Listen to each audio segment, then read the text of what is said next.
大家好，我是怡园。官方还没有做11月的玩家社群反馈，我不懂他们是不是在处理这全球巅峰赛的事情而忘记了这件事。所以今天还是一样，我会拿投票率比较高的问题来回答。第一个反馈，黄金之国塞罗利的危机，还有伊恩之歌提高掉落图纸碎片的概率。已经有1个月没有看到在这几个活动中得到任何的图纸碎片。你是已经玩到今天的观众应该都知道为什么图纸碎片的概率这么低了，就是因为他们推出5觉醒装备。那你们以官方的思路去想，我要你们去买礼包，我要你们去抽图纸的话要怎么办呢？当然是降低概率，不要给你们这么容易获得图纸，自然而然你们就会用宝石去玩活动。当你没有宝石的时候，自然而然就会去充值了。这个是我所想的阴谋论啊，实际上官方是不是这样子呢？这个要等他们自己回复。我个人觉得官方是不太大可能会提高概率了，所以这个玩家只能失望了。接下来这个反馈是有228票是支持的，我不懂官方会不会看到啦，很少看到支持率是超过100票的。那我们来看一下他写什么东西。这里有一点长，我就长话短说。大家已经跟官方反馈过很多次了，他希望增加一个以平静的方式踢掉一些捣乱的玩家，让那些捣乱的玩家安静的待在你的王国就好，而不是让国王或者是管理层去决定要不要踢掉他，要不要驱逐他。然后后面就讲到或许是因为这个原因而导致到玩家流失的更多，中间就讲了一大串莉莉丝无能，他出一些什么新的政策都不太行，导致成玩家跑到死国去 blah blah blah， 有很多东西啊，这个不是重点。他希望出一个功能是可以投票支持要不要驱逐那个玩家，如果超过51票才可以驱逐，或者让一些玩家没有办法进入你的王国，可能是要移民之类的。还有说到驱逐是一个垃圾功能，没有用的功能。他说在第1区跟第3区没有什么区别，在第1区还是一样可以采集宝石，当发育足够之后还是一样可以捣乱的。那我觉得这个玩家是有想法是 OK 的，但是有些捣乱的玩家，如果你想投票的话，是谁投票呢？还有就是会不会连小号也是可以投票呢？万一那个捣乱的玩家他可以搞很多个小号投票呢？毕竟要开一个账号呢，其实还蛮简单的。有些玩家会用同步器开20-30个账号，然后投票，那就会影响到公平性了。我对这个玩家的想法暂时有所保留啊，至于各位是怎么想的？你们觉得他这个想法是可行的吗？不过这里看到有228票支持，我也不太懂了。或者各位有什么更好的想法，可以在评论区给我知道。原本我以为刚刚228票已经很多，这个689票，哇哦，什么事情？他认为需要改善的地方就是每一个月可以让玩家投票要不要驱逐某一个玩家，这个问题这么跟刚刚上一个差不多的。那下面有讲到原因，有些玩家可能没有这么多的时间玩这个游戏，纯属乐趣，会导致有些玩家弃坑或者是不再充值。还有驱逐这个功能不应该独裁的让国王去操作，应该把重点放在 KVK 里面，就是在 KVK 里面驱逐某一些玩家。不过 KVK 其实已经有这个功能了，不过要开泡泡才可以把它踢走。689票，看来大多数的玩家还是比较注重公平的，除非是说这689票全部都是被驱逐过的。但我觉得不太大可能啊，都已经689票，这一官方会怎样回答，这个就要看他们之后会不会做了。不过坦白说，这个问题算是一个两难的问题啊，你要玩家去投票，但你又担心会不会有假票，甚至没有多少玩家可以去投票。但是没有这个功能的时候，捣蛋鬼依然存在。我个人觉得目前的驱逐功能呢是已经 OK 了，不需要再改了。那你们可以自己想一下，为什么国王会用驱逐？就是因为你捣乱啊，或者是搞了一些事情，他们才会使用驱逐把你赶走吧。那如果你什么事情都没有做，他把你驱逐走的话，就证明这个王国有问题啊，你是时候要移民了。这样的王国你还会想要待下去吗？下一个反馈133票支持，哇，这一次的投票率都好高啊。他希望 BCD 王国可以限制1000万战力，他这里说指的是招募移民啊。他说2500万战力的玩家在王国里面就已经是150到200名左右了，会严重影响 KVK 匹配。虽然现在的匹配方式是根据活跃度，但是有些农夫账号是每天都活跃，每天都会采集的，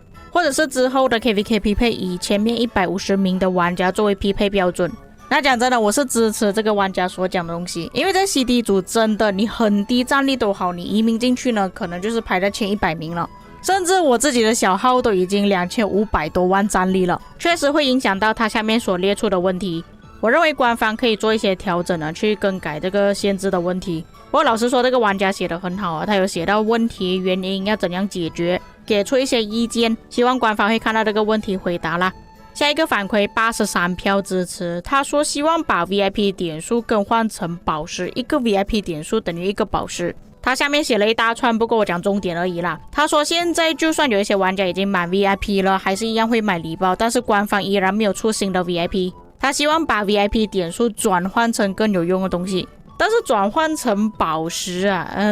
讲真的，这个转换成宝石对于那些已经升满 VIP 的玩家肯定是支持的，但是对于那些还没有满 VIP 的，可能就会反对这个东西。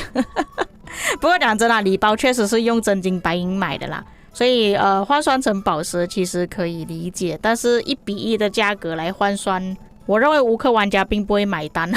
到时候可能又要吵起来了。通常这种问题是最烦的，不过之前官方有提到了，他们之后会弄一个什么 VIP 兑换商店什么之类的，可以把 VIP 点数换成别的东西，但是换成什么我依然还不知道。那假设换成其他物品，我觉得一般的玩家应该是可以接受吧，如果直接换成宝石是肯定不接受的。不过 VIP 点数商店的官方也是还没有发公告啊，这个也是要等之后才知道。下一个反馈我觉得还蛮有意思的，不过他的投票率比较起今天我选的问题稍微少一点点啊。他说允许让国王去调整一些已经没有人的联盟，有些玩家可能开了一个联盟课之后他就跑掉了，可以拿回一些领土或者是一些圣地之类的。我个人觉得不太大可能会实行啊，因为这样子国王的权力就太大了。有些玩家可能只是暂时离开而已，一段时间没有玩，回来的时候我的联盟怎么不见了，我的领土不见了，显然这样的处理方式是不公平的。下一个反馈，希望圣诞节的时候官方可以给一个完整的统帅，可能就是觉醒的那一种，对忠实的玩家来说是一个很棒的礼物。那刚好今天是圣诞节，就是没有咯。但是莉莉丝大会员那个我不懂算不算是他给蛮多花木兰的雕像，虽然不是给完整直接觉醒的那一种啊，不过这个问题不用想也知道官方是不可能会做的，请让玩家在每一年有一次的机会可以重置统帅，可能年初或者是年尾的时候出现这个活动，这样对一些玩了很久的无氪平民玩家比较好，让他们有办法去对抗氪金玩家，之前可能会投资错在一些错误的统帅上面啊，浪费金头。这样的改动也不会影响到游戏啊，因为一年才一次而已啊。我是觉得这个提议可以考虑一下，一年一次真的不过分啦。哎呦，莉莉丝，确实这个要求对比之前是真的很低要求了，官方都还不肯让步的话，这样官方是真的小气啊。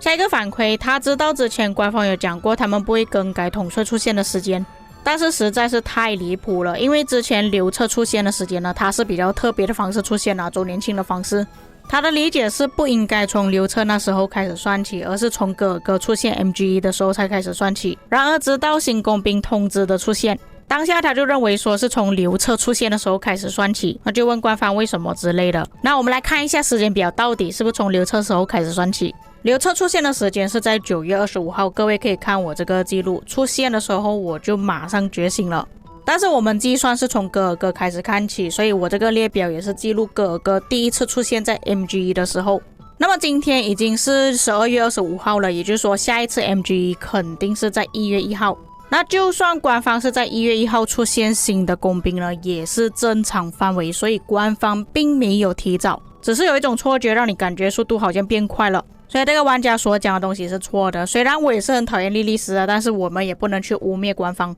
确实还是在正常范围内。让研究加速变成通用加速这个问题我之前有问过客服，他讲因为征服赛季也是有研究啊，所以我们不能把研究加速变成通用加速，但是建筑呢，我们去到失落之地也是一样要建筑啊。哇，这个双重标准啊。他说增加更多获得体力药水的管道，现在有很多活动都需要花到很多体力，得到跟输出不平衡这个问题之前官方是有回应过，但是他们还在想着要怎样去解决这个问题。这个只能等到官方后续回复了。下一个我觉得比较有趣的反馈就是希望有官方版的银行，可以让玩家捐赠资源在这个银行里面，这个银行可以运送大量的资源去城市，可以被摧毁但是不能掠夺。我个人觉得是蛮有意思的，但是我在想着谁负责运送呢？谁负责管理呢？老实说，我觉得这个玩家的想法是不错的，但是谁是负责去判定你有没有资格获得资源的人呢？所以他给出这个反馈呢，其实有 bug 存在啦。如果是管理层管理，假设某一些管理层他自己私吞的话怎么办呢？难道每日有运送上限，或者根据玩家的战力跟击杀来分配资源？欢迎各位在评论区讨论这个问题啦。以上就是我收集到的一些问题啦。那我看到比较多的其实还是重置镜头。这个问题从以前讲到现在都没有听过。不过在之前官方有明确讲过是不会出这个重置功能的。但是我真的觉得1年1次真的不过分啊，莉莉丝，为玩家考虑一下啦，这个游戏都5年了。今天的影片就到此为止了，各位有什么看法可以在评论区给我知道，我们下个影片再见。